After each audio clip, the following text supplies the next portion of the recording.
Jeez, another professional sports podcast. You bet. You bet.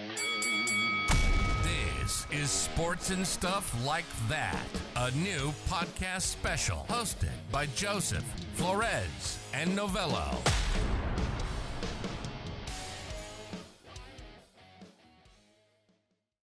All right, guys. Thank you for coming back to another episode of Sports and Stuff Like That. We have a really special guest today, our good friend Cesar, a sports therapist, and he likes to know as a healer. Appreciate you, bro. I appreciate you for coming on, man. Thank you guys. Thank you guys for having me. You're well known from the area, our area, Yeah. San Gabriel Valley, LA. You work with a lot of sports athletes, bro. Just take over and just your upbringing. How'd you get into this whole business, bro? So I'm from LA. I went to Cathedral High School. It's in downtown LA, right below Dodger Stadium. I graduated in 2015. 2 weeks after graduation, I was a honor roll student, 4.0, you name it. I had all good grades. But with nowhere to go, no college to go, and this is a college prep school. So really what motivated me to take that decision into not going to a 4-year right away or even like a JUCO community, whatever, right? It was really just not knowing really what I wanted to do, like I seen someone, you hear about it all the time, and they would even come and tell us they're like other alumni, they'd be like, oh yeah, I ended up going to Santa Barbara, and then I studied like engineering, and then now I do like completely something else, and I would always hear that, and I'd be like, damn, like they stressing so much about going to like a 4-year right away, and it's like you hear every time or most of the time, oh, I'm doing something else than what I studied. Oh, I have a whole degree for this, but I'm doing this, like a degree for marketing, but I'm an engineer or whatever, right? Yeah. So that's really what told me like, nah, not to go anywhere. I did get accepted into UC, a couple UCs, but I remember Riverside was like one of them that I kind of wanted to do because they had a good kinesiology program. Because that kind of always really caught my attention because I played football at Cathedral. I wasn't like great or anything, but I did my, I did what I had to do, for the team, and then, so 2 weeks after, I remember just kind of thinking like, well, what am I really going to do, So I looked into like what's called sports medicine, right? Because I said, okay, well, I'm not obviously a 5-star player that's going to go and play for, a team, a college or whatever. So I said, how can I still be a part of that? How can I contribute into that? So I looked up sports medicine, and then, excuse me, school came up in North Hollywood. It's called SOCHI. And it stands for Southern California Health Institute. And the reason it's called SOCHI, right, is because it's actually founded by Russian, owners. Yeah. The owners of the school are Russian. Oh. Yeah. So a lot of the techniques that were taught there in the massage therapy program, they had a bunch of different programs there. It was like a tech school. Okay. It was one of one though at that time. Now they have like a couple of schools. They had personal trainer, they had billing, like medical billing, and then they had like massage therapy or sports rehab. So when I went for the orientation and whatnot, like I just I like the concept. I like, hey, I'm gonna spend 9 months here, and then when I get out, I'm gonna have some type of certificate or license that lets me work somewhere. And that's what they told us in orientation. In your 9th month, you're gonna do externship hours at an actual like clinic, PT clinic, chiropractic office. Get your hours in, right? Yeah. So fast forward 9 months after that, I knew of a chiropractor in Arcadia, right? And that's how it ties into me being in the San Gabriel Valley. The owner's son, I played football with at Cathedral, and I kept it cool with him like until after that. And then I let him know, hey, his name's Jordan Sage. Shout out my boy. He basically said, well, yeah, my dad actually needs some help right now. Like, you still down to go? I'm like, yeah, for sure. So I go, and the doctor there, Dr. Sage, shout out to him too, Dr. Richard Sage, he's a chiropractor in Arcadia. Okay. His office is called Smart Spine Institute. So it's off of Huntington. Okay. Yeah. Huntington Drive. Huntington Drive between 1st and 2nd. I don't know if you guys ever been around that area, but yeah. Over there. And yeah, he took me under his wing. I was there from 2016. January 2016 up until last year, so that's about 5 years. Yeah, that was a while. Yeah, it was. Yeah, for sure. Yeah, for sure. It was a long time because I worked, and more importantly, I worked Monday through Saturday. So my only day off was Sunday. But even Sundays when I did like the house call things for people. So Monday through Saturday, getting there like at 8 a.m., 9 a.m., leaving at 6, 7, 8 p.m., depending on how busy it was that day. And then what really kind of like, I guess, fostered like my work was working with him. I'm sorry, on him after hours. So every Monday, I remember for like a year straight, I worked on him for like an hour or two after work. Wow. I would work on him, you know, and him teaching me, basically passing on like the craft and work. So, what's it called? That happened. And then all throughout those 5 years, I built up my clientele and my patients, through house calls. You know, when I wasn't working there, I was doing that. Whether it was like at 5 a.m., 4 a.m., 3 a.m., I would do 3 a.m. house calls for this couple in Panorama City. Shout out to them. They're called Carbaholic Fitness. They have a YouTube thing too. They do like, they go eat donuts every Saturday, but they're like ripped. They're in shape. It's crazy, but it's awesome. It's unique. And yeah, so seeing people like that before and after work really built up Raw Body Works and my brand and the sports rehab therapy. Now we get to present time, right? What's going on today? Because last year is when I took that leap of faith and I said, okay, I'm gonna do my own thing. I opened up my own office in San Dimas, and I had it up until October. That's when I decided to just do all mobile for right now until I can transition and relocate into LA, like where I'm from. Yeah. And what we want to do there is build up a clinic, right? Setting office, and be able to provide therapies for lower income families that can't afford like the insurance premiums, that can't afford like crazy like out of pocket doctor visits to like chiropractors and therapists, massage therapists, whatever it is. All expensive. Routes, you know? Basically, medical bills, right? We get. And yeah, man, like my biggest purpose really is to help people. That's why I claim myself as a healer, right? Because I help people heal in ways that not just with the therapies, but in general, like kind of adding changes into their life. Because what we do, like this all, and this is all my respect and love to every massage therapist out there, because there's a bunch of them. Now, right, when I went to school for it, at first it wasn't really as much as now. Now it's like everywhere. Everywhere. You have a friend or a homie or a friend of a friend that does what I do. Right? It's just out there now. Right? And again, all love and respect to everybody out there. You can get treatments once, 2 times a week, 1 to 4 times a month. It don't matter, right? But what really is important is what you as a patient are doing every day, right? So getting the treatment is great. It's a blessing. It's a luxury for some people, and it's also a necessity for others. But I think that what you're doing at home every single day, right, which is like icing, stretching, after getting a massage, doing stretching, things like that, is just, those are just critical things that help to heal in the healing process. And do you know people that like provide that? Do you specifically provide that, or do you give instruction or bring someone up on your team that goes with that? Or do you have them like, just stretch basic things for them to find out? Or do you give them like exercises and stuff to do as soon as they get home, or as soon as you're done? Right. Yeah. It's more of like just routines I give, you know? So for example, if someone comes at me, like when I first meet you, perfect example, let's just say my boy, I started seeing him for treatments. And I'm going to ask him, well, what do you do for a living? Well, I commute a lot. All right, cool. So you spend a lot of time sitting. What's going on is the muscles in your hip flexors are being contracted all throughout that time that you're commuting, whether it's 2 hours to work and 2 hours back, whether it's like 4 to 5 hours a day driving, like let's say UPS drivers or FedEx driver, right? You're building up that inflammation. So we got to bring that down, right? Naturally. Because if you don't bring it down, every day it's going to build up, and then you're going to start to develop tendinitis. You'll start to develop certain issues that again lead to like lower back pain. Right. And I guess hear that a lot amongst people. Everybody. That's like my specialty, because again, I spent that time in Arcadia with the chiropractors. So I did a lot of spine work.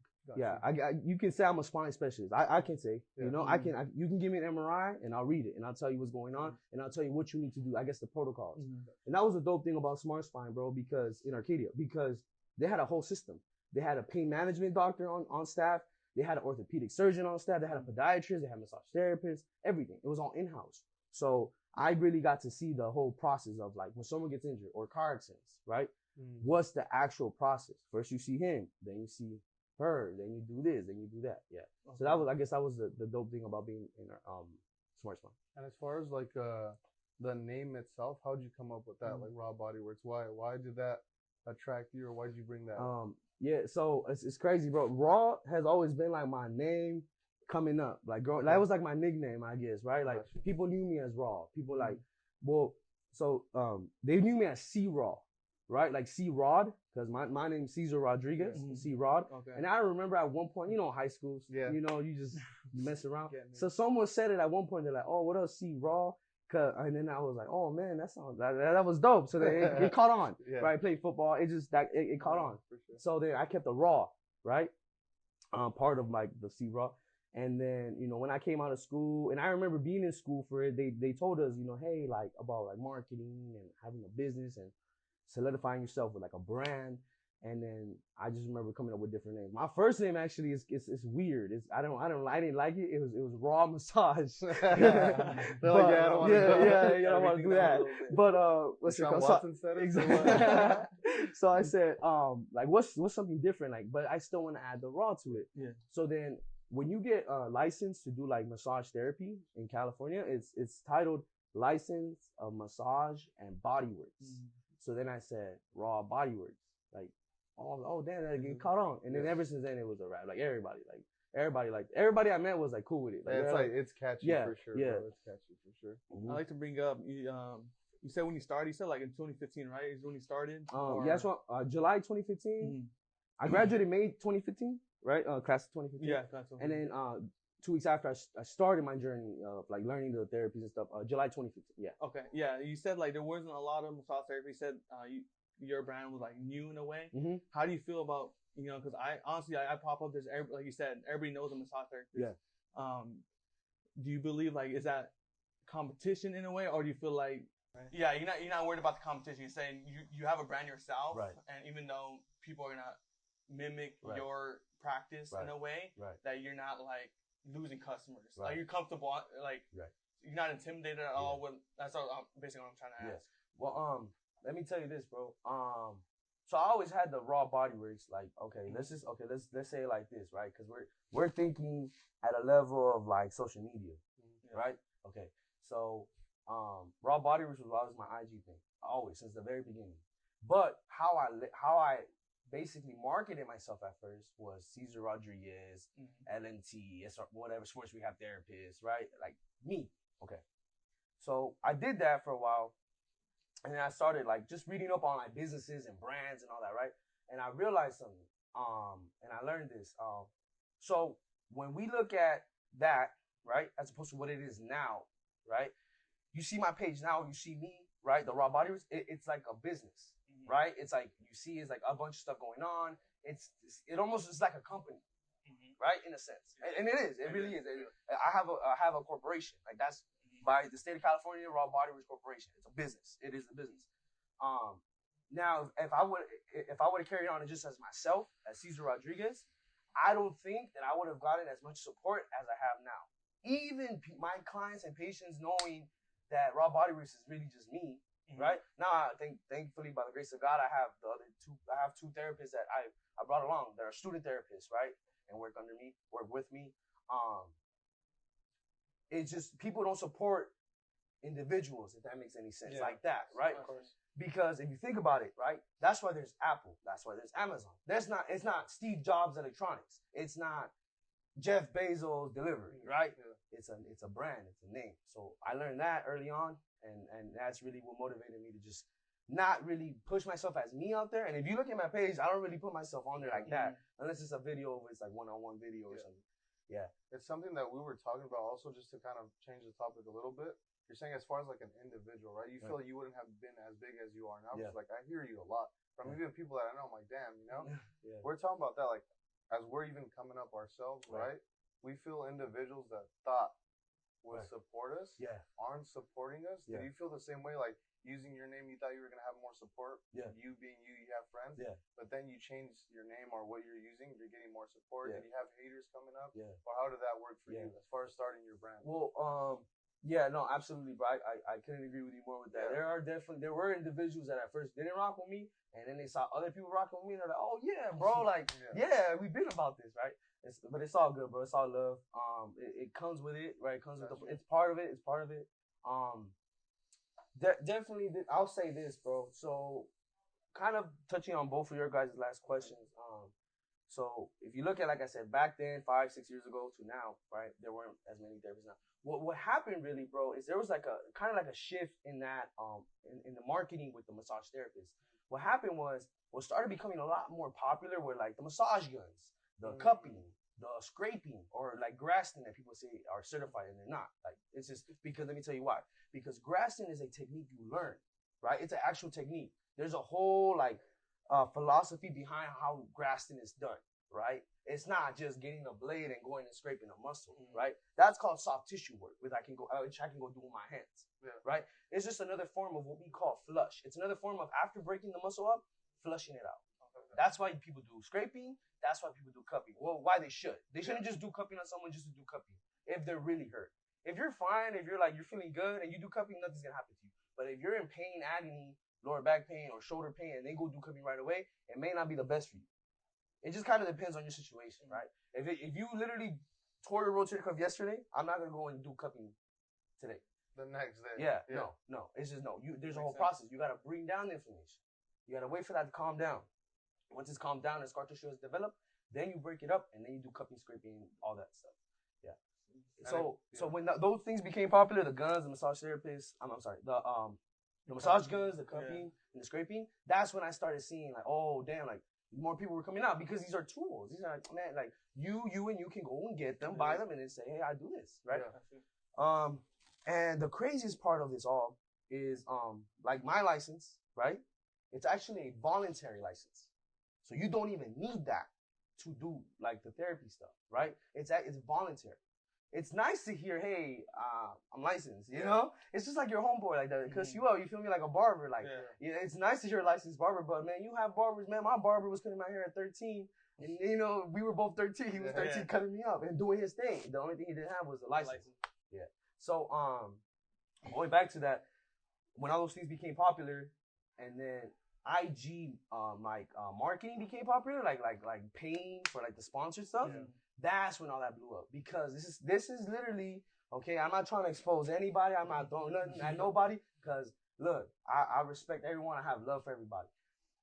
People will literally take a couple flicks, take a couple videos doing the cupping, scraping, whatnot, and then build up their following by buying it, right? So now anybody that don't really know about that side of IG, like let's say a cousin or a friend, you tell them, hey, I know a guy that does this. Let's just say Raw Bodyworks did that, right? Yeah.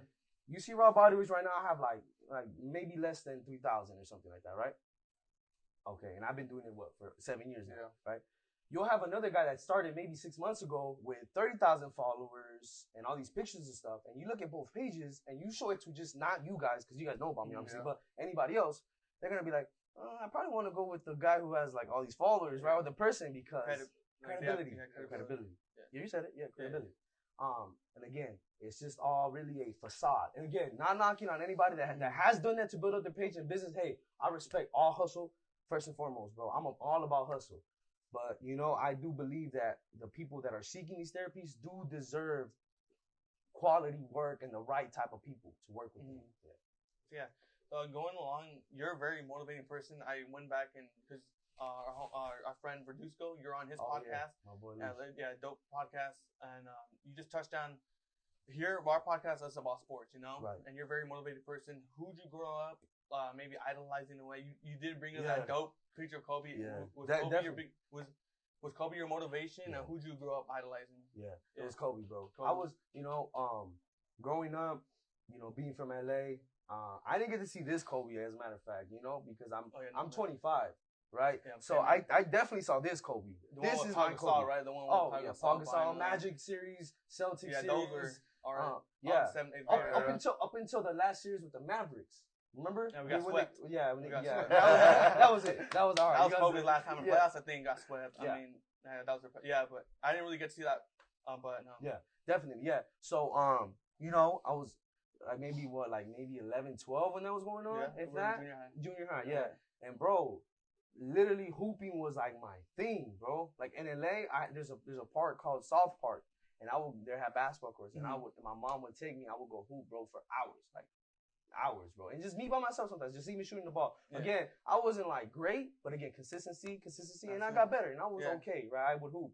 And yeah, bro, really, again, like that was like a motivation for me, just seeing him and really, bro, like just how he worked, his work ethic, all that. Seeing that growing up, I didn't think of that as a kid, but now looking back on it, it did tie into my work, like the Mamba mentality.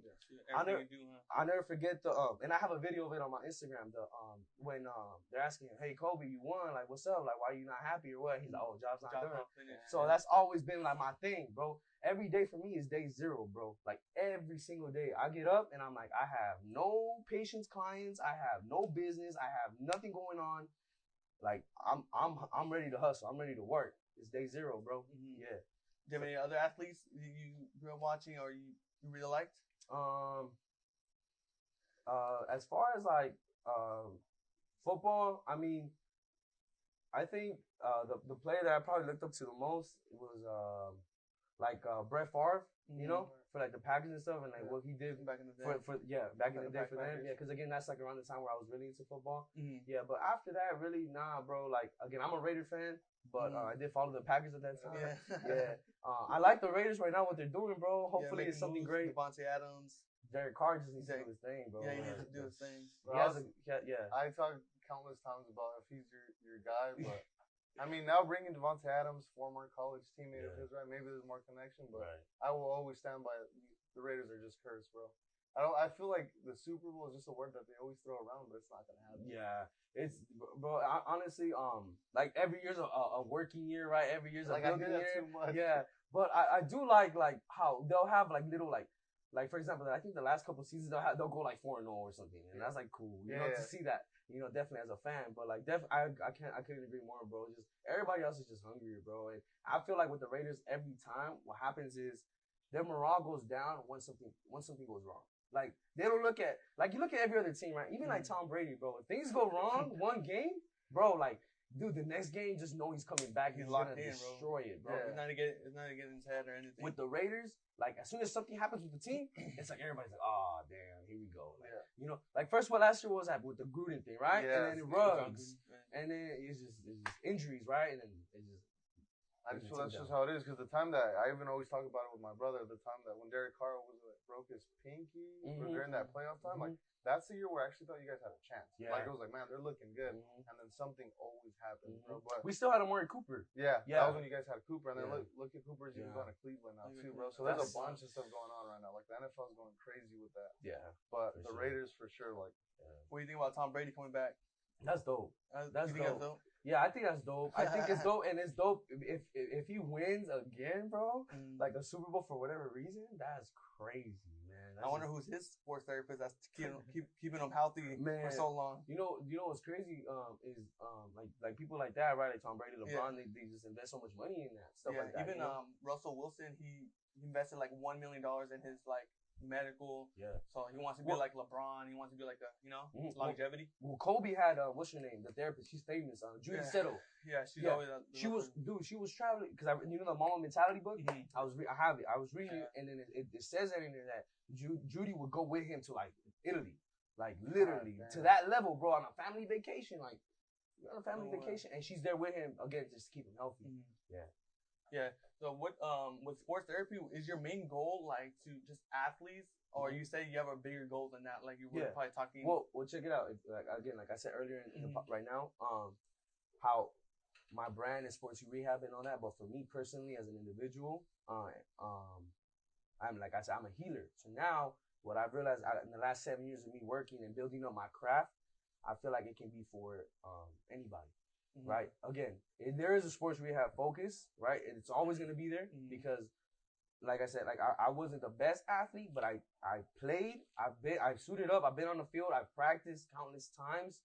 You know, so I know what goes on with an athlete's life, right? The training and all that. So definitely the sports rehab is always there. But I think where I want to transition more is just helping heal just people in general. Like it don't matter who it is. It don't matter if you play sports. It don't matter if you don't do anything. You know, it's just I'm there for them. In order to do that, like you said, you have other endeavors, right? Apart from this, like you say, you have a car rental business. Yeah. You want to touch on that a little bit? Yeah. So, I mean, I don't know if you guys can tell already, but like everything that I'm talking about, all really has like an entrepreneurial, mindset to it, right? Yeah. So last year I met these guys that were brokers, and basically what they did was they found people with Airbnbs and exotic cars, and they would broker them. So how it would work is, let's say you guys had Lambos, which you will one day, I promise you. Yeah. Manifestation, maybe number one. So let's say you guys had Lambos, but like you guys didn't really drive them like that, or always travel for work or whatever, and they just kind of sat. So instead of them sitting, they turn them into assets. Again, turning a liability into an asset. That's my number one thing, bro, and that's why I did the whole rental thing. So let's say those cars are making you a day on a rental, like $1,100. You get me? That's crazy, right? They would have been sitting anyway. Exactly, exactly, right? Or perfect example, we get a good job, we get a good raise, whatever. We make a little more money. We want nicer things. We gonna get that expensive car note, right? $700, $800, $900, whatever. And nice car, put them to work, let it park and bake for 8 to 10 hours that you're working, right? Yeah. It's just sitting there, right? Like basically half the day, right? Now you take that car, right? And let's say you had a spare car, like a little, something to get around with, something nice, just cool, nothing too expensive. You have that to drive, but then that's making you money. Because now everybody says this. Everybody says, you go and buy a new car, it's a liability. Boom, you're throwing your money away, you're burning your money, whatever. Cool, you go and do that, right? But then you put it, like I use Turo a lot, right? It's like Uber, but like for rental cars, right? And I just found this out actually, because I take a lot of Ubers after dropping off cars and stuff. You can actually list your car as a rental car on Uber. So people can rent it to go do Ubers in. Yeah, that's crazy. I know, I just learned that. In Lambos?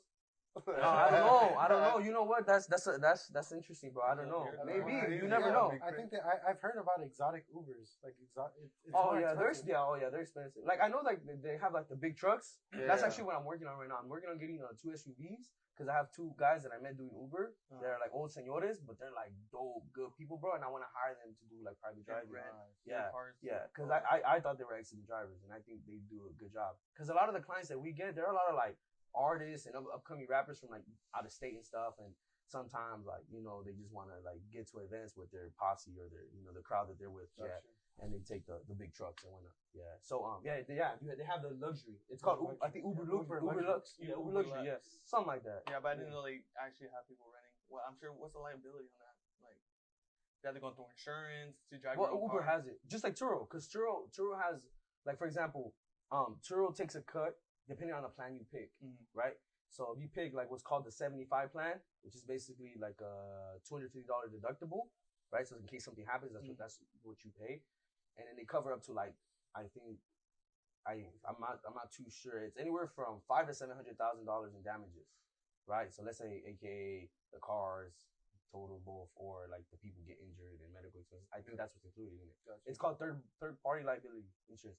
That's what they offer. So basically, they take 25% of the earnings. That's why it's called 75, because you keep 75, they keep 25, but insurance is included in that.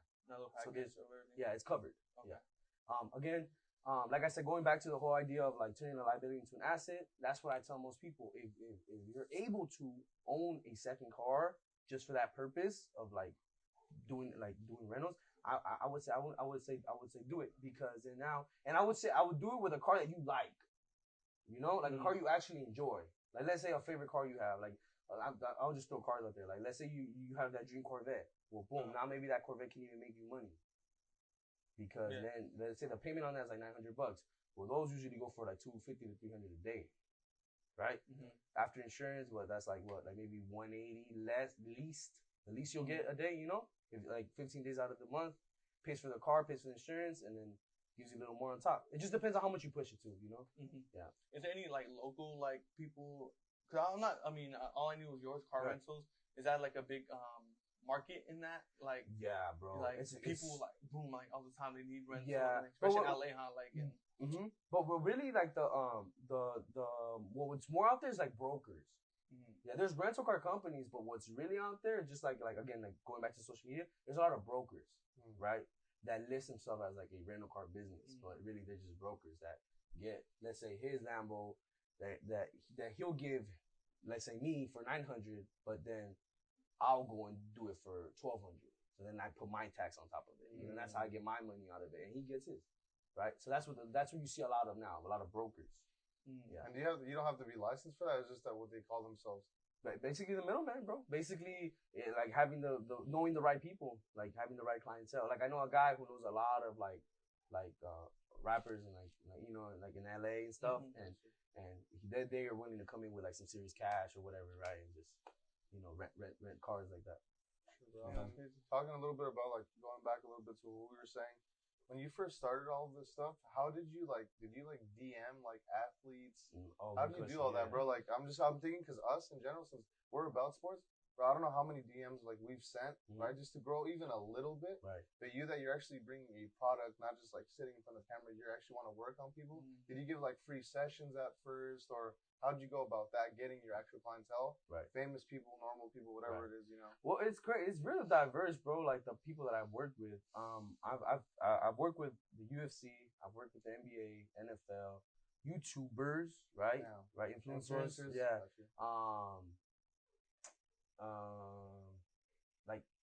Like this. I only have like a real big actress. And her name, you are Hispanic, right? Yeah. You guys know Kate del Castillo? Yes. Yeah. So I work with her. No way. Yeah, I got to work with her before. I think she lives in Mexico now. I'm not too sure. But when she was out here in like 2017, I would go and see her. Oh, wow. Yeah. And now that again, it's just crazy how all that play. How I even going back to your question, right? How did I even connect with that, right? Exactly. Honestly, bro, it's just word of mouth and networking. All it was this, bro. I worked on a girl one time. That's a personal trainer. One time. That was it. Cool. Like a couple weeks later, she hits me up. Oh, hey, Cesar. You remember me? Yeah. Oh, okay, cool. Well, check it out. My friend Kate wants a session with you. Like, I told her about what you do, and she said she's willing to have you, you know? Bro, to me, this Kate is like your friend down there. Like, that's Kate. Or my Kate that lives, down the street. Yeah. Right? I'm not thinking Kate, the actress. Yeah. Right? I'm thinking Kate down the street. So then, boom. She sends me the number. I call her. Even then, when I talk to her on the phone, I still doesn't click, bro. Yeah. I'm talking to her like I would talk to anybody. There could be a million Kates in the world. Exactly. Yeah. So then, the day comes. Well, she sends me the address, right, where she lives, and everything's real nice, obviously. Yeah. It's right there off the 405, like off of, and this is known out there, and she don't live there anymore, so I can say this stuff, right? Yeah. So Mulholland Drive, right up there.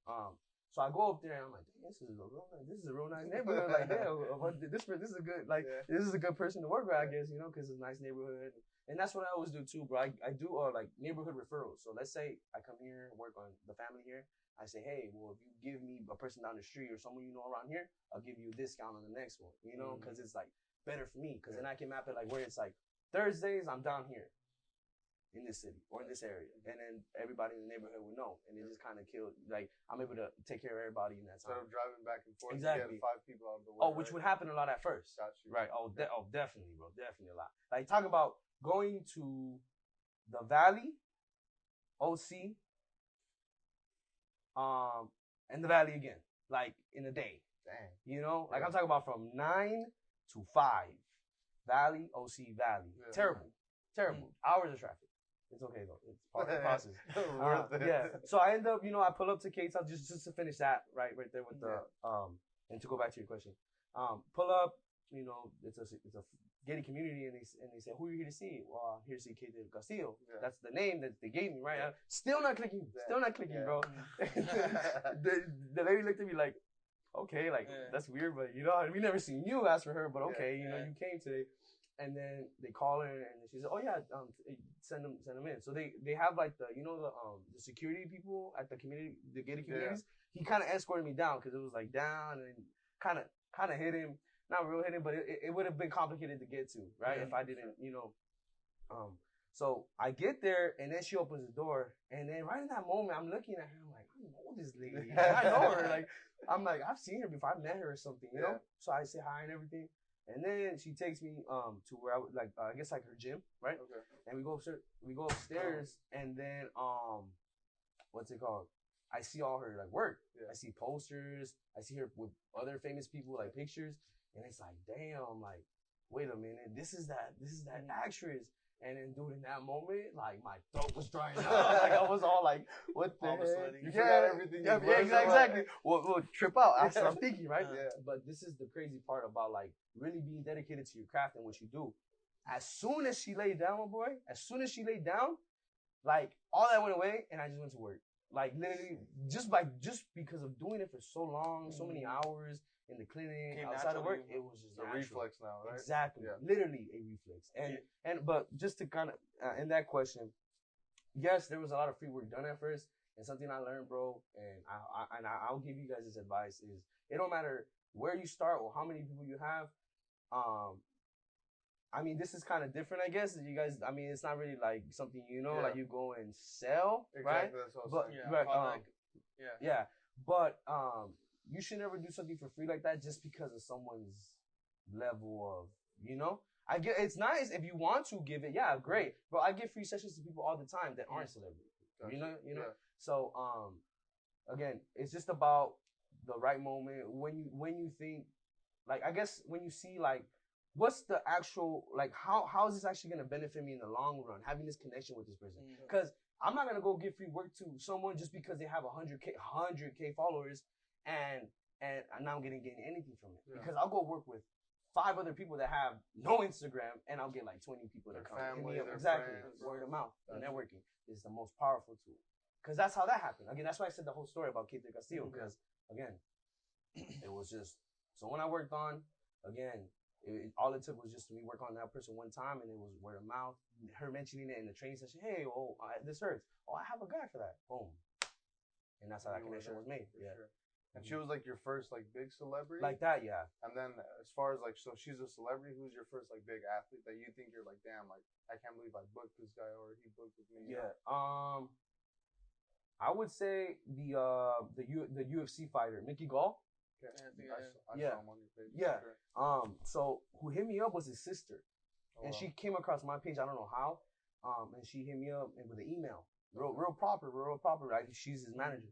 And she hit me up, hey, this is Mickey Gall's rep, whatever, boom. We saw your page and we're local to you where they were staying, where they live in LA, because they have a house here, right? Gotcha. And then they're like, and then she's like, maybe we can work on some type of like promotion, thing and trip out. It's crazy because it ties into the question. So I said, I'm gonna go see what this is about. I said, oh, cool. Yeah, we can talk when we meet. Just, send me the details. Boom. So that day comes, I go. And I think I was a little nervous that time too. Again, because UFC, right? Like, at that time, I didn't really know how big UFC was because, like, I didn't really follow it. Now I love UFC, bro. Yeah. Like, Dana White, dope, bro. Yeah. The Nelk boys, all that stuff they're doing is dope. That's awesome, bro. And that's crazy. He has a lot of love for them. That's like, he puts them on with everybody. He's a smart guy though. Going back to like entrepreneur mindset. Dana White, oh yeah, he definitely knows a big influence. that he's got a huge influence himself. Yeah. But those dudes bring him a different crowd too. Oh yeah. So they're bringing a bunch of people. So him just giving them like that kind of love. Now they're big, but when they weren't, giving them love, he knows they're bringing a whole bunch of those young dudes, college dudes, right there, all about now. Right. Now they're going to his UFC gigs. Oh, that's right. Yeah. You bring a great point, Yeah. bro. And that's crazy because who doesn't love seeing 2 dudes like just brawl out, beating each other up? That's what I'm saying. Like he had guys that if you like combat sports, those are the guys that are watching his fights already or friends of Dana.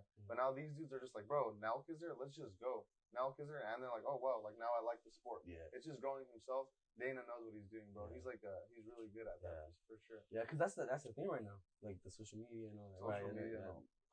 So I get there with Mickey Gall, and I sit there, and again, I come in, and this is again, what's it called? This is a message to if you're watching this and you're like an upcoming therapist, and everything I talked about kind of ties into what you are doing right now or starting up. I'm gonna tell you one thing. Be yourself every single time, because bedside manner is, honest to God, the best thing you can do in your craft. The way that you treat someone on your table is how you're gonna get them to keep coming back to you. Just like your barber, just like girls, your nail tech, your eyelash tech, whatever. Like, the way they treat you is really what keeps you coming back to them. The work, cool. Obviously, there's always gonna be someone better than you, but there's not gonna be someone like you. Yeah. That's a fact. There could be someone better than you, but not someone who does what you do, right? And that's why you be yourself and you be unique. So that's exactly what I did with Mickey Gall. I pulled up. I was myself. I didn't change up. I didn't try to act like I knew more than what I did. Yeah. And he loved that. because he's from You're Jersey genuine, genuine, and he loved that. And then, bro, again, I would go to him once, twice a week for like months. Man. That's the type of relationship we built, you know? Yeah. Like talking about like being there, chilling at his house for a session, waiting a couple hours, and then like another session. Like that. That's the type of relationship we built. Again, all off that. And at first it was gonna be like, oh hey guys, I'm here with Raw Bodyworks. Check them out, right? Yeah. And then I wasn't gonna get paid for the work. I got paid for the work. You get me? Yeah. Because why? Because I said, you know what? Like I'm up and coming. At that time, I don't even think I had 1,000 followers. If you want to label like my success off of following, Yeah. And I told him straight up. I said, look, bro, like I'm literally just me. And again, that's going back to the whole building yourself as a brand. That's why his sister hit me up because she saw my page and she saw it like a brand. And that's why, again, they're gonna go after brand deals. They're gonna go after sponsorships, right? And that's why she hit me up in that way. But when we met, we all chopped it up, his sister, him, me. That's what I told them to their face. I said, hey, it's just me. I'm not able to offer that yet, you know, but you know, we can work on something for sure, you know, but I can't offer like I guess free sessions just because, you know, like, yeah. And then they loved it, bro. And they completely respected and honored that, and they took care of me. Yeah.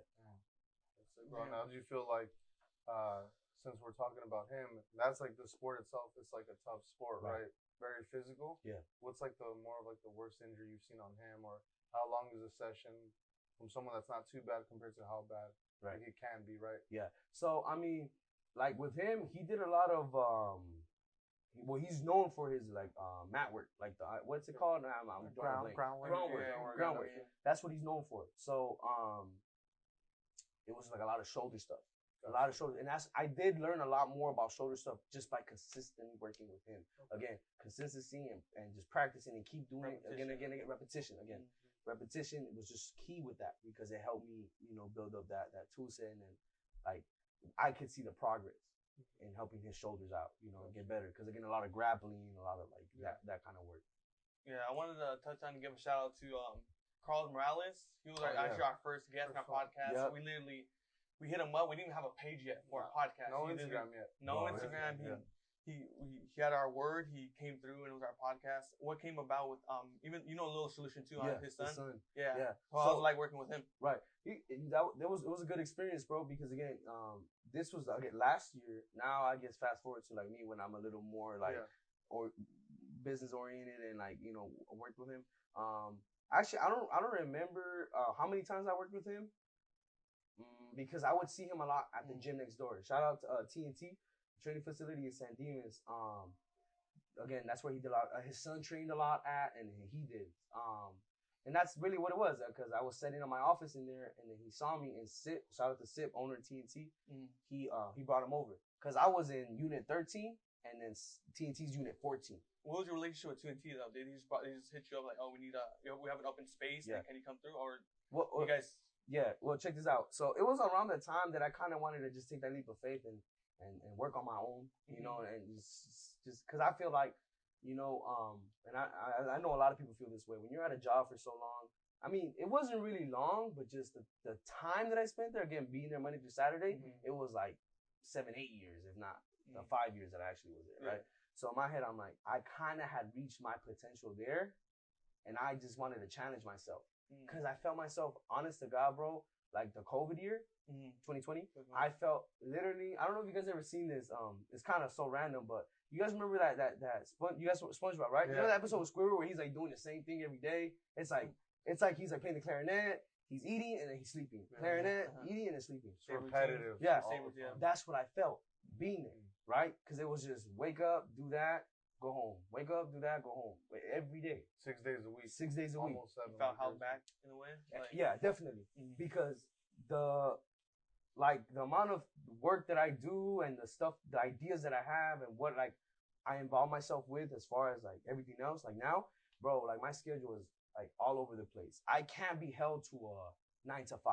I can't, bro. I can't go and clock in somewhere and be there all day and then clock out because of all the opportunities that just come from me. By the grace of God, bro. Like I literally get hit up with these opportunities, you know, and I get, and you know, that's what takes up all of my time.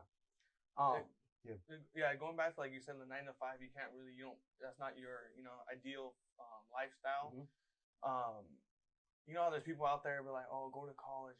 That's the only way to be successful. Do you ever have people come at you for that? Because you said, because I didn't even know, I saw the podcast you did with Produceco. It was titled, right, like college wasn't for us. Right. Is that your model? Like college, like wasn't your route and you're able to be successful outside of college too? Oh yeah, absolutely. And again, no yeah. disrespect towards people who actually go to college, because Yeah. that's even crazier. Like just a schedule with that, like all the work that you do, and you kind of have to have a job to get by, right, or whatever, right? So it is harder. Don't get me wrong, right? And all due respect to that, but I think that what happens is the after, right? After going to school, what are you actually doing with that? You know, what are you actually doing with that degree? You know, obviously, if you're gonna be a doctor, lawyer, like engineer, you kind of need that. There's some careers that you feel like definitely need, right? Right. But I think that there are others that you can definitely do everything that degree is supposedly gonna get you into. The doors that are gonna get you into. Networking and knowing people can also get you into those same doors, in a sense, right? Yeah, because like you look at someone who has like a marketing degree. Again, all respect to that, right? But how many people don't you see already kind of labeling themselves as marketing brand, marketing business, right? When all it really is just knowing people with bigger crowd following, and then attaching that or I guess marketing through them, right? So just things like that, I guess, is why I would say that like college wasn't really like my thing. But it's crazy that I'm saying all this because I do actually want to go to school, like in the future. Yeah. Like I do want to. Honestly, bro, I want to hold the title of being a doc, right? I want to be able to say I'm a doctor, right? But it's not my purpose yet. Like I know my purpose now, and it's to help heal people and whatnot. But it's not my purpose to be a doctor, right? And that's something I learned from. And that's someone who you guys should have on actually. His name's Dr. Manassa. He's known as Dr. Snaps. He went viral on TikTok for like snapping after doing like adjustments. He was my colleague there at Smart Spine. And what he would always stress is, you know, like there's so many people that go to school and they want to be doctors and stuff for the title and stuff, but you kind of have to have the purpose to be a doctor. You know, you like, that's like, it has to be your thing, because if you do and go and achieve that, that's why you see so many unhappy doctors sometimes, because it's like, dude, they devoted their whole life, all their money into it, and they're just not happy. They don't like it because it's not their purpose. We all have purpose in life, right? Yeah. Do you feel like, I feel like a lot of situations like, oh, my parents wanted me to go to medical school. Right. My parents this. Are you just kind of referencing to that? Like they're doing it only because like parents or family, whatever. By a different motive. Yeah, a different motive. You know, like obviously pay is good, right? You know it, but you don't love going to work every day. Exactly. For example, like you know, you get to meet people. These people know people. You're marketing. You're having fun with it, right? While doing something that you love. Right. So I feel like for a lot of people, I don't want to say a percentage, like college degrees or having a job, like you have like, I don't want to say the word basic. You know, everyone thinks of like, I don't know, the American dream, right? Like you kind of have the house, the wife, you come home at 5 p.m., you eat dinner. Right. But I feel that's, to some people with the mindset like you and maybe like ourselves as well, hopefully in the future, like that's very limited. Yeah. Like you don't get to expand yourself, like what you can grow in. Right. You know, you don't really have like, how you said, you're doing it at 3 a.m, bro. Yeah. Some people are still sleeping, you know, like they don't want to get up at 3 a.m, do work on somebody, right? They want to be like, I want to wake up at 8, brush my teeth, eat breakfast, go to work, done at 5, right? I feel like that mindset of entrepreneurship, right, can take you a long way, but right, there's a lot of like downside in the beginning compared to like, oh, we'll start you at, let's say 50K, right? It's like a for sure thing, right? Compared to something like that you did, right? You're not even getting paid in the beginning, so you start to build your clientele. And just someone like yourself, like, how do you like feel that being like the doctor thing that you're saying compares to what you're doing now in a way of success? Like, do you feel like the fact that you can just cap off at, like, let's say a doctor, I don't know, 300K, right, per year, they cap off there. You hate that thought that you're capped off, that you work under someone. Here, you're your own boss, right? You get to do what you want, your schedule, you're not capped off anywhere. You could have these many clients and you make this amount of money. Right.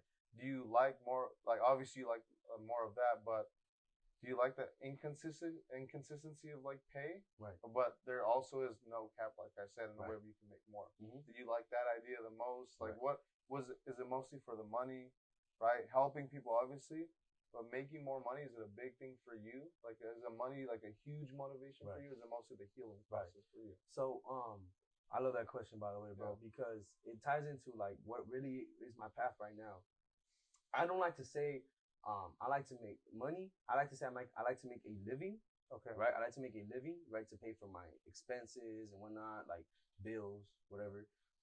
And that's really why I think I told you earlier, bro, with the whole idea of, and I'll say this now on camera, that's the reason I have the rental car business. That's the reason I'm investing into all these other things, right? I have my boy that's the real estate guy, and he's getting ready to buy some Airbnb. So I'm getting ready to put in some of my capital into that, right?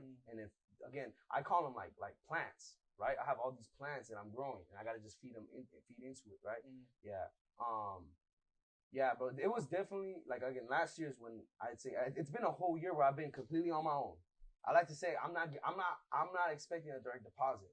There's a lot of people in this world right now, that literally, like, will look forward to Thursday night, Friday morning, like midnight, 1 a.m. because that's that person that I was when I had a direct deposit, that look forward to just opening your bank app and then boom, you got your money, right? Think about that not existing. That doesn't exist in my world. I'm not getting paid every 2 Fridays or whatever, like however people get paid. Yeah, bi-weekly. Yeah. No, but that doesn't exist in my world. So, like, imagine that, bro. Imagine there's no, like, again, going back to the whole cap thing, right? Yeah. I could make money today. I cannot make money or make a living in a week, right? That's just kind of how it goes. But I will say this: when you really, really, really invest your time into, like, your business as an entrepreneur, it's gonna give you the same results, right? So then you'll start to have those days where it's like, damn, I'm so happy I did this. I'm so happy I'm not tied to a 9 to 5. And obviously you're gonna have those days where you're like, damn, I need a job or something. Yeah, absolutely, bro. But that's the beautiful part of it, bro. And I think the most beautiful part, if you're a God-fearing man, is like, bro, literally there will be days in the last year where I would wake up and I'd be like, God, I don't know how, but I need X amount to take care of these whatever, right? And then boom, bro, I don't have anything lined up.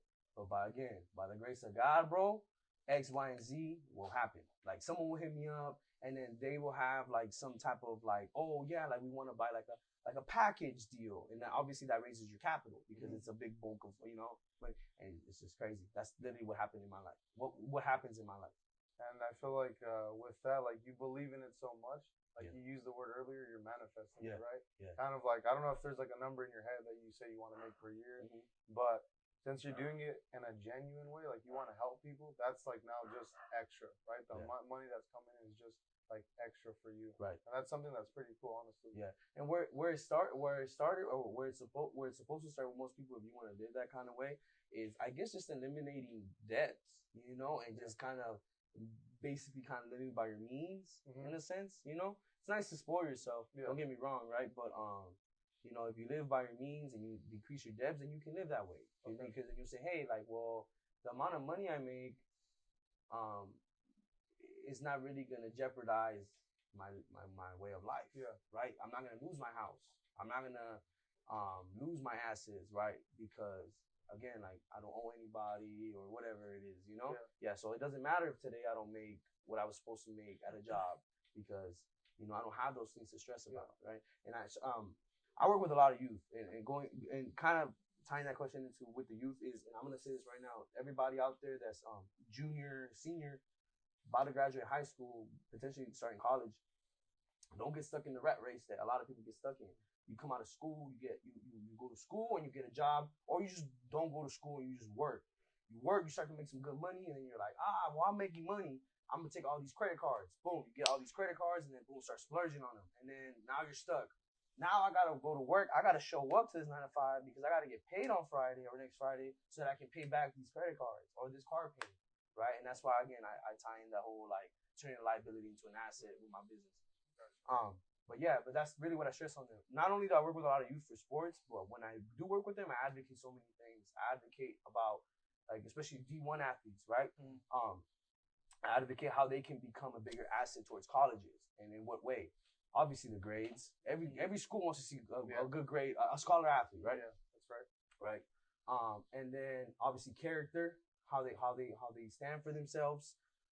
And another biggest thing, again, tying into the whole sports rehab thing, is accountability. Meaning, like, how fast can you bounce back from an injury, right? They want to see that. Obviously, athletes get hurt. It's a thing. It's going to happen, right? We go through injuries. Our bodies are not, like, we're not, like, perfect, right? Yeah. So when schools see a history of injury, what will be dope, again, to all you guys out there, is to also tell them, well, check this out. I was injured, but I bounced back faster than what people thought I was going to be out for. Yeah. Now schools are like, oh, that's dope, because now we know that we can count on you. If we have you on our team and you get injured, we're not going to have to baby you for months. Like a lot of done it already. Exactly. Yeah. You know the idea of a recovery process. And that's what I try to advocate so much to these kids. Yeah. Right? And because that makes them a much bigger asset when they go to schools. Yeah, because I feel like from people that I kind of know or stories that I hear, like there's kids that, let's say senior year, tear their ACL, they're going to be the number one prospect, and then it's career ending. Yeah. Like they could just never come back. Right. Or the colleges were like, you know what, we're no longer giving you this offer anymore because of this. Right. Or if it happened in college, right, this dude's like the star quarterback of a school, say Alabama, whatever, huge schools, and then he was going to be a prospect in the NFL, but now he's hurt and nobody wants him.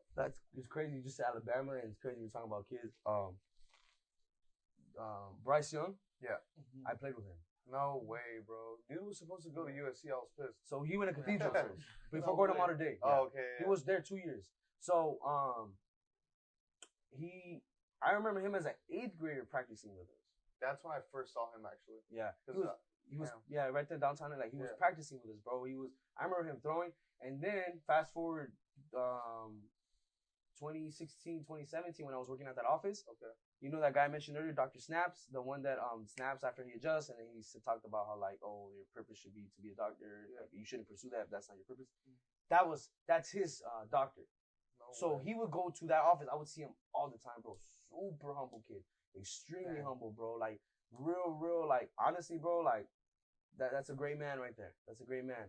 And I met his dad, his mom, great people, bro. Like just everything he has right now, he deserves, bro, for sure, because he worked for it. I see, like, with him, I'm telling you, because I'm a huge SC fan, so when I was even hearing the rumors that he might go to SC, I'm like, bro, like, please. Yeah. Like, we need to tell him like that, you know? Yeah. But I didn't know he went to Cathedral. Yeah. I only knew of him, like, from Mater Dei. Yeah. He was the shit over there, you know? He did his thing. Right. But so when I heard that he was, like, decommitted going to Alabama, Alabama, you know, there's a huge, like, pressure on you, Coach Saban, all that stuff or whatnot. What I was hearing a lot is, like, he's undersized, you know, he's a little thin to play whatever it may be. But he's proven, like, you know, he's out there balling out, man. And I don't know that sucked. The national sucked, but you know what, bro? It's just like shout out to my boy Bird from Pasadena, Bird's Athletics, because he personally knows him. Okay. Because Bryce is from Pasadena. Yeah. And he said with the whole Alabama game, they weren't prepared. Okay. Because if you see the people that were injured, right? Yeah. The people they had under them. We're not prepared for that type of caliber game. Yeah. Bro, no way. Yeah.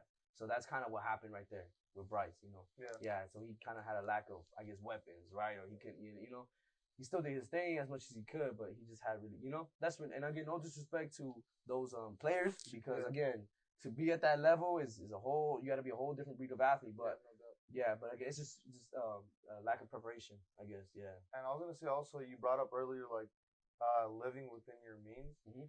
When you stopped getting paid every 2 weeks, did that help you with like your finances as well? Like how to think about it? Like for example, like you make a lot of money in one day, but then you didn't make money for 2 weeks. Right.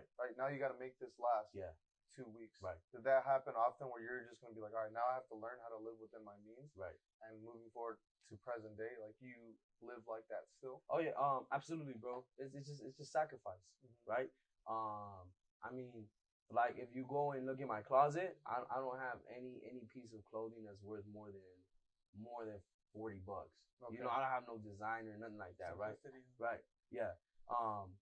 Again, and if like people have that, I'll respect. Again, you are able to spoil yourself the way you want, but living by your means obviously is just like, you know, maybe rethinking certain purchases, right? Okay. You know, that's really all it is, and then also just making sure you don't get yourself into certain situations where you can't get yourself out of.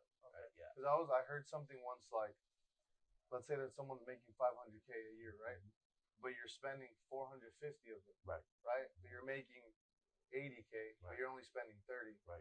This person had more profit at the end of the day, right? Like you saved more, or you didn't spend as much, even though on paper this guy's like, damn, he made 500K. Right. And I think that's something big that sometimes people, especially like you said earlier, land a big job, then they want to spend as such, right? Like, I'm making this much, well, I can afford this now. Instead of like, well, I used to survive off of this, I'm making now this much, you could be investing that instead. You said that you're in real estate, right? Like, or you have a friend that's doing that. Yeah. I feel like that's a big thing. Like, that's something that I want to get into. For example, stocks, like real estate, Crypto. like all that cryptocurrency. Like, you're kind of like you're most people have money like in their savings account, right? But it's not making you money, right? In real estate or stocks, it's gonna be in there and it's making you money, right? So that's something that you're into a lot right now. Yeah, as well? Absolutely, bro. It just I pretty much wouldn't have any extra capital. I like to call money saved capital because that's what you're basically living off of in a sense, right? But I like what my boy Benji said. He said that like inflation is a real thing, right? It's a real thing. We see that now with everything, right? So your $100 today is gonna be $20 in a year or whatever it is, right? So again, that's why I like to have my capital moving around because it's the money's going. What's crazy of bringing up crypto? I remember in 2017, 2016, watching a Nipsey Hussle interview. And that's like one of my biggest motivators too. Going back to when you were asking me about like what was my motivation growing up. But you have that TMC. You always post that TMC slide. And I knew Nipsey was one of your biggest idols. Oh yeah, absolutely, bro. His music, I wouldn't say like his early music. I didn't really follow. And just keeping it a buck, only because a lot of that music, if you go back and listen to it, and I'm gonna go back to the whole crypto thing for sure. That it ties into this. Nipsey, a lot of his music growing up was actual like real gang banging music. Yeah, when he was slossing, right? Exactly. You know, and if you hear a lot of the music, it has a lot to do with that. And so because that's not really what I was, it didn't really call my attention. Yeah. But then you see the transition when he starts to rap about like real motivation. Yeah, exactly. So then that's when I'm like, damn, like this is some real stuff, you know? And I would hear it. Obviously, and like I think like a lot of people, when he actually passed, right? Then his music was everywhere, right? And so then that's when it really would hit you because you would really hear it. I'm from LA. I'm from the streets. My streets are Slauson and Broadway, right? His streets were Slauson and Crenshaw, right? So it's literally down the street, right? And I remember growing up, you would take that street and it would take you to a famous mall. It's called the Fox Hills Mall. Now it's known as Westfield, I think, Culver City, I believe. Yeah. I may be wrong, but it's in the area. But you would take that street to go down there, and every time you go down there, that corner, right, that's famous, right, the Marathon store, like bro, you would see him there, like you would see him, his homeboys there, you would see everybody there all the time. It was like a normal thing. It was like an LA thing, right? You're from there, you would see that. So, and you would see like people posting videos about him, like. Like what he would put, like the game he would put on to people, like that. There's that famous video when he was a young cat, bro. He was talking about like assets and liabilities, and the guy interviewing him is like, "Bro, what are you talking about? You're a gay man, bro. What you talking about assets and liabilities?" Again, because he was put on with that info early on. And then in the interview with the Breakfast Club, I watched a lot of his interviews, bro, because he has he spits a lot of wisdom in his interviews. He talks about Bitcoin in 2013. Bro, he talks about him having Bitcoin in 2013 and telling people buy Bitcoin. He's always ahead of the game. Huh? So in 2017, I told my dad about that. And he's like, again, OG Hispanic. You're crazy. That don't exist. A coin? What are you talking about? I tell him, Dad, bro, like I'm telling you, 2017, I think Bitcoin was probably at, I want to say 15,000. Okay. A Bitcoin, right? Okay. And I was telling my dad, please, like let's put in like some good money, like 5 bands or something. Just let it sit there. Trust me, we're gonna make good money. No, Miko, no, like don't believe in that. You gotta save money. You gotta work hard. Don't believe in none of that. That's a scam. And bro, literally a month ago, he comes to me. He tells me, Miko, I'm so sorry. I met somebody that I like really know that he's really doing it. He's doing money, and he told me that I need to be buying Bitcoin. And my dad says that he talked to him about that, and then that guy said, you should have listened to your son. You would have been a millionaire right now. Damn. What is it at right now? It's like just 44,000. Damn, dude. So a month ago, my dad comes and gives me a good amount of money. He's like, bro, just open me a Coinbase account, just put it in the Bitcoin. I don't care about it. Just leave it in there. Yeah. And he's like, if I die before that even reaches an exponential wealth, just say that for you because you and my I have a baby girl. I have a daughter. Okay. Yeah. Yeah, her name's Brooklyn Rain. She's 3 years old. And he's like, just say that for her. Maybe that's maybe that's gonna be huge for her, you know, like whatever. If we don't get to, you know, I guess bear the fruits of it or whatever. Yeah. So that's crazy, bro. So another big thing, how that huge investment could have really changed my life. It changed one of my homeboys' life, cause he lives in Hawaii, retired. He's a millionaire. He's 23. 23. Retired, bro. Retired, bro. He retired his parents too and everything. Never started, but he's retired. Yeah. Because of Bitcoin? No way. Bro, he told me about Bitcoin around that time too, like 2016, 2017. He said he bought Bitcoin at $3,000 when it was $3,000, and he bought I think $20,000 of it because it was like an inheritance from his grandpa. Okay. Yeah, bro. He's good, bro. He's doing his thing in Hawaii, bro. Like he's chilling. Every time he comes back, I look at him, bro, and just think about someone that literally has kind of like no worry in life, bro. Like literally just. He's just living the life that everyone dreams of, right? Like you can't dream of stuff like that. And he's a ghost. Like nobody's really heard of from him for like a long time, like from high school. He's on social media. Everything. You don't know about him, bro. That's the way to go, yeah. You don't know anything about him, bro. But yeah, he lives this like crazy life. But that's beautiful, bro, because he doesn't know about people's drama. He's not. He's a ghost. He's a ghost. Yeah. He's away. Yeah. He knows who he's around. Like his family, immediate family. Yeah. Immediate family. Yeah.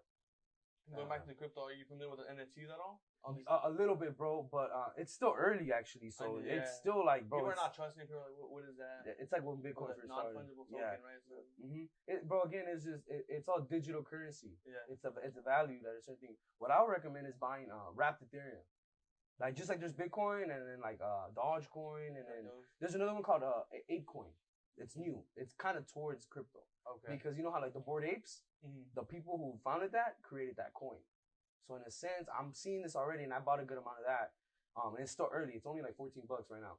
But I feel like that's gonna reach at least 1,000 at one point. You know, like I guess hold me to it, right? Hold me to it. Yeah, It'll be that, right? Yeah. We look at it. This is not financial advice, though. Yeah, exactly. I wouldn't. You know, like I guess it's gambling. Yeah. Stocks is gambling. Crypto's gambling for sure, bro. Cause that's what I would tell my dad all the time too. I would tell him no, like cause he would be like, it can't be just all good. I'm like, well, of course it's like gambling, right? We don't know. It's volatile. Like it's not backed by a company. It's not like a stock where you're seeing like Tesla's rise. You're seeing, hey, these are the moves they're making, and then boom, right? Like it's good to buy Tesla because of X, Y, Z. Yeah. Definitely, I think it's good to buy any kind of electrical vehicle stock because of what's going on. It's the future, right? Like it's definitely the future. So you feel a little safer buying stock and those type of things. Oh yeah, for sure. No How's the gas prices hitting you? Bro, you know what? Even because I have my daily for like when I do the bodywork stuff when I go to people's homes. Even that, bro. Right now, back then, maybe a year ago, it was really good. It was like maybe like $30, fill up for a couple days, like maybe a whole week actually. But now it's like 60. It's literally double for sure. Tell him, bro. Tell him. What do you have? I have a V8, the Gorilla. That's yours? Yeah, that's badass, bro. What is it? It's a RT. It's an ME. Bro, you know what's crazy? Talking about cars, I guess sports and stuff and cars. Talking about cars. Bro, I love RTs. Let me tell you why. RT is a true V8. That's like the real V8. That's what a V8 is. Yeah, when people say V8 cars, it's the RT. At least for the Dodge brands, right? Like I like my homeboy. He has a Scat Pack, and that was nice too. That one I guess has the same engine as like the trucks that we have. We have when I say we, I mean because it's me and my business partner for the rentals. We have the Durango SRT, and then we have the Jeep SRT. But it's crazy because now they have Hellcats of those. And I didn't even know. They have the Jeep Trackhawk, and then they have the Hellcat Durango. Trackhawk's crazy, man. But that's like, you step on it, and there goes your guys. Yeah, bro. I know. My homie has a Hellcat Charger, the wide body. Yeah. He just crashed it, bro. Damn. Yeah. He sideswipe. Like the fenders. Oh fuck, bro. My bad. He just reminded him like. But I know for real. You just seen it right now. What's it called? But yeah, even that his MPG was like I think like 2 or 3. Yeah. It's like, bro, what? Where are you going? Like you going down the street, 7-Eleven real quick. You fill up, you just going to go fill up and come back. Yeah, bro. But yeah, definitely. Yeah, the gas prices are crazy with that, man. With the cars and having them. So like when we do have those cars to fill those up, it's like $150, bro, at least. Everybody's posting what they're paying right now. Like, man, bro. Yeah.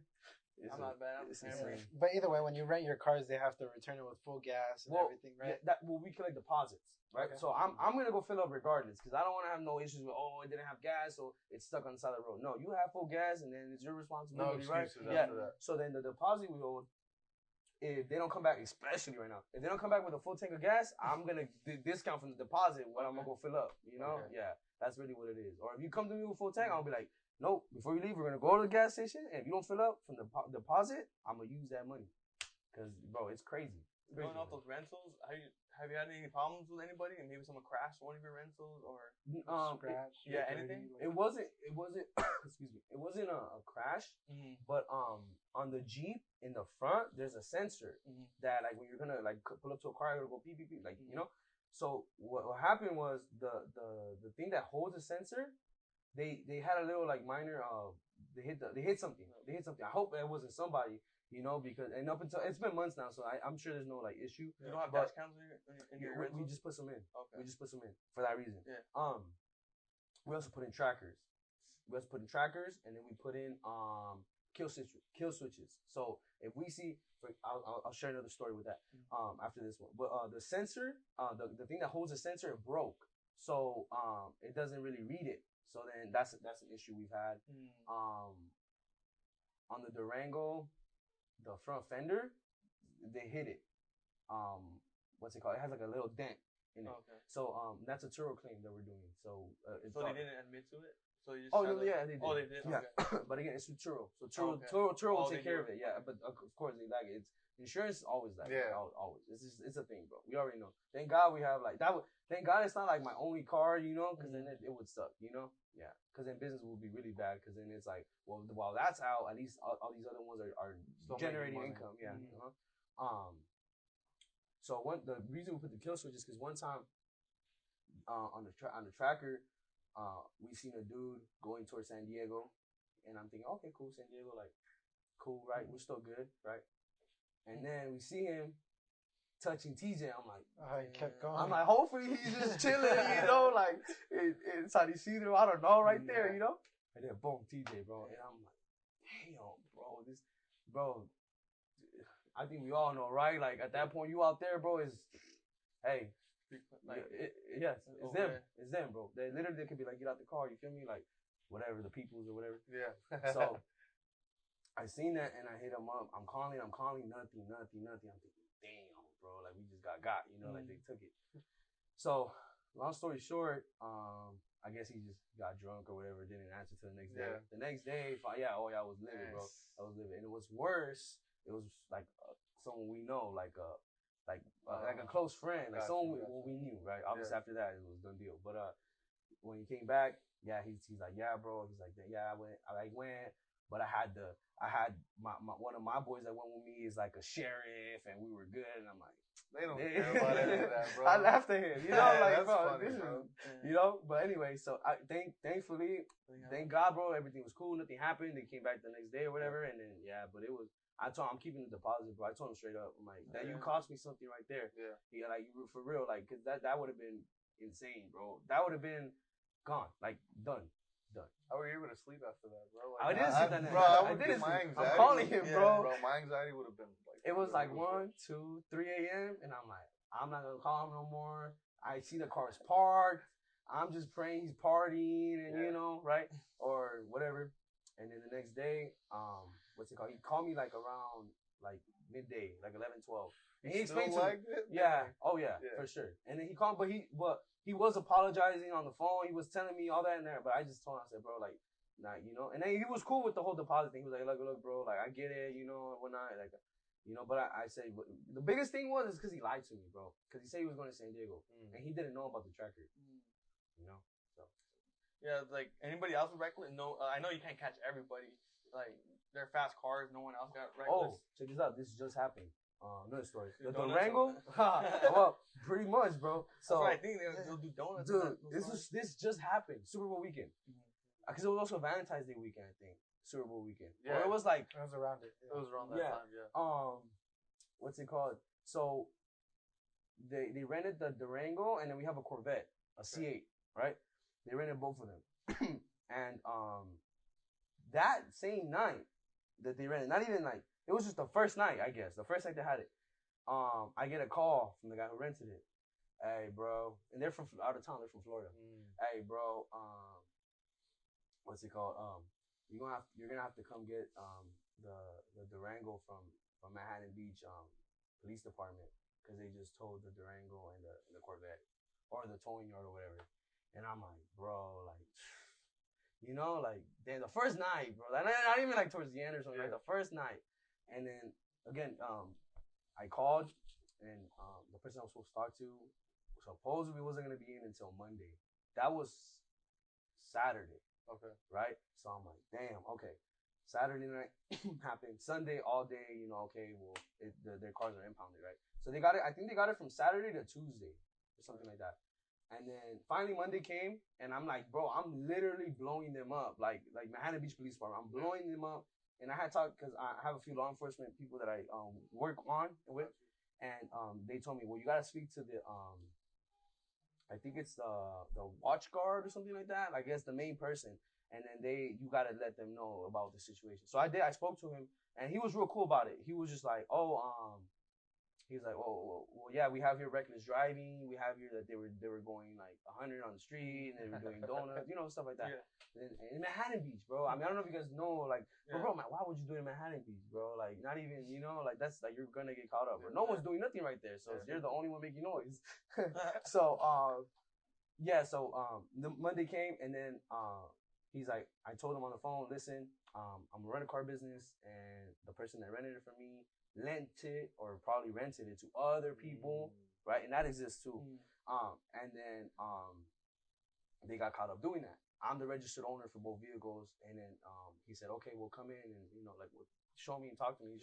Tell me, you know, what's the proof. Yeah. And then I came and it was real quick, bro. I just showed him our Turo page, and then like basically like our Instagram and stuff like that, and like the contracts that we have. And with that, he was like, all right, cool, just go get it. He signed it off. And we went to go get it from the tow yard. The tow yard was giving us a hard time though. They still wanted us to pay. Yeah. So we ended up paying, but again, that's what we collected deposits. That's what was used towards that. Yeah. And basically like a day free in a sense, you know, because we got it back Monday. And then, a day earlier. So yeah, so we kept all that. And obviously they shipped the spot. They left Monday morning. They were hitting me up Sunday because they wanted something from the car. And then Monday morning came and then nothing. They were gone. They were gone, right? Whatever. It's cool though. What was in the car actually was some cash. Some cash, and then like shoes. Like but I mean they weren't like crazy shoes or anything. But yeah, just definitely like, I mean, just cool, you know, like at least for the burdens I guess that we went through. But yeah, definitely. Yeah. Those are the stories with that for sure. Cool, bro. Yeah, we pretty much touched on pretty much everything. Yeah. Went to sports, your upbringing. Yeah. Just to bring this into a close, we talked a little bit before the podcast. You said you like what we're doing. Yeah. Do you have any advice for us? Because you were in our shoes at one point, starting off your endeavor. Like I said, we're only like a month into it. We barely started this. Yeah. Do you have any words of advice for us? Because you say you saw something else. Yeah. Right. Any words of wisdom? So let me ask you this. I have seen, because I've been following you guys for like the last time that the time that you guys have had your page. And I see the host. So you guys are the main host? Yeah. Okay, cool. I think what will really solidify a podcast is the consistency with the host. Obviously, if you guys are starting this, I guess just keep as much as you can. Just create that foundation within you guys and keep this going. You know, building up your individual like I call them niches. So basically, what you're able to like bring to the podcast, and like I guess your perspective and your perspective with your hosts. With the people you're hosting, right? So like basically like we know like for example like with my boy, you know, we got into a lot of more financial stuff. You got into more with the upbringing and stuff. Like with you and then you throwing questions this way with him and whatnot. So I think really just that, bro, because the amount of podcasts and shows that I see, I really like when like they really develop, the hosts develop their own like who they are and like the questions that they ask. Because when you start to, I don't say if, I never say if, because when it happens, when you guys get 1,000 followers, 10,000, and then your YouTube grows or whatever it is that you guys want to pursue. TikTok, right? Ultimate goal, right? People are gonna start seeing you guys obviously throughout all these, right? And they're gonna see your growth and how you've gotten more comfortable on camera or like the stuff that you share, and people will be able to, because people like to relate to it. Like I feel like a lot of people watch podcasts, listen to podcasts, because you can relate to it. They're real conversations, right? It's not like a show where it's like, oh, well, we know that's not really going on, right? Whereas when people are having genuine conversations, it's like it's live, you know, it's literally happening right now and whatnot, you know. So it's not scripted or nothing. We're not following no script or nothing. We're just talking, right? You know. And definitely, ultimately, I think the biggest advice is just the brand. Keep the brand going. I like the brand actually. Sports and stuff. I feel like it's catchy. It's real catchy, and it can tie into, like you said, so many things. Yeah, that's our main goal. We all love sports. We all talk about sports all day. We do that anyways. Now we want to get other perspectives, like in athletes, people that work on athletes, you know. And we wanted to have that stuff like that for like it can mean anything, you know, anything that just ties into sports and what we love, you know, growing up. So yeah, that's basically what you're saying. Yeah, but definitely, man, that's awesome, man. I think you guys should be like letting me be one of the first. You know, I mean, like just like I told you know, all the other podcasts I've been on, a lot of them have been like more up and coming podcasts, and I love that I get to be a part of the beginning of it, because then we fast forward a year or 2 years from now when again going back to when you guys are big.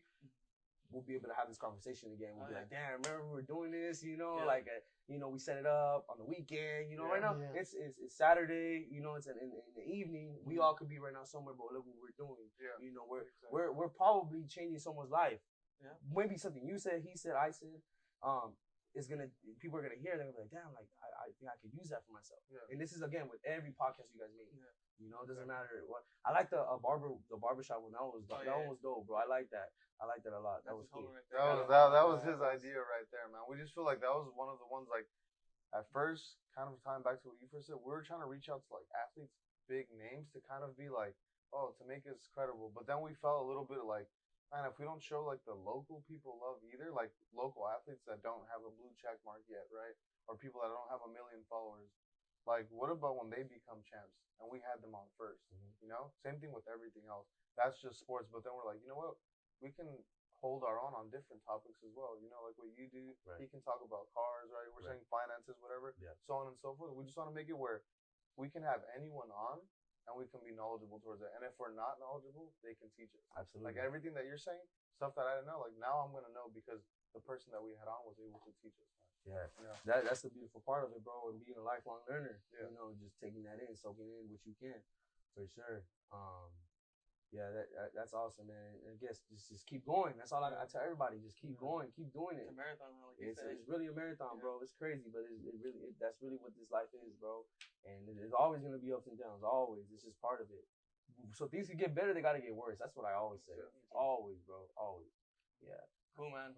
Again, thank you for coming on. Appreciate y'all. Thank you. You're a part of us now, man. We're gonna keep in touch. Yeah, definitely. And in the future, maybe have another one. Oh yeah, absolutely. You know? I think what would be dope is definitely if you guys want to we can I'll say this right now in front of the camera. By the way, everybody that follows sports and stuff like that, any page doesn't matter. I saw you guys made all those pages and stuff. Anything doesn't matter what if you show some type of support to them, if you liked a picture of them, if you watched the video of them, hit up Raw Bodyworks on IG, RWW Bodyworks. And you can find me on their page, obviously. You know, we're connected. You guys all get 20% off of me. Just mention sports and stuff. Just mention sports and stuff, and just be like on that first session, boom, 20 off, which is basically $20. Yeah, that's really where it's at right now with us. And yeah, bro, and that's another thing too is just working with local companies, bro, trying to grow and get the sponsorships, because then now like my people are gonna see this, right, and then they're gonna people are gonna like it. They're gonna be like, oh, that's cool. I like this. You know, I like these guys. Boom, follow, and then that's where it is. Yeah, that starts with one. Yeah, it won't. Like I said, I think I reached out to you when we were talking. We got a lot of athletes. I saw like you're the person came in mind. You know, we have athletes. We talk to athletes, and you do body work on athletes. So we want like, any athlete we get, you might not have on. We want to shoot them to you. You know, do work. Appreciate that. So, you know, yeah, definitely. Everybody's happy. Everybody wins. You know, that's the main goal here. Absolutely, bro. Yeah, and that's really what it is, man. Just it's how we're supposed to grow. We don't share the wealth, bro. And by wealth, I mean everything, knowledge, everything, bro. Yeah, I was telling him, or I was telling you the other time, like, if we just be authentic and just be ourselves, you can't lose. You know, never. Bro. everything's a W, you know? Yeah, for sure, Just bro. being And ourselves. I'm this way with everybody, bro. You get me? And and that's the way I live my life, you know. And if you rock with me, you rock with me. And if not, if it's not your, you know, your taste, then absolutely, by all means, you know, there's definitely other people that might call your attention. Yeah, definitely. Cool. Yeah. I mean, so that concludes our episode. Thank you for watching. Any shout outs you want to give? Just go ahead and throw it to that camera. Man. Your website, anything you have, any links you have. So first and foremost, shout out my daughter, my biggest motivation for sure, man. Just really trying to leave behind a legacy and leave an impact in people's lives. So, God forbid, when the day I'm no longer here and she grows up, she can hear these stories from people about me and what I do. My family, my friends, my loved ones, and you know, everybody that's really contributed to Raw Bodyworks and who I am, contributed to my other business endeavors and whatnot. It's a blessing to have you guys in my life, man. And shout out to God, bro, because for sure I wouldn't be here without the grace of God, man. And that's why I put out that so much, bro. I thank Him every single day for what I have and for the people around me. And I pray for everybody who who definitely needs a helping hand or some type of prayer. Thank you guys for watching and thank you guys for listening. If you made it up until now, right? Yeah, definitely, for sure.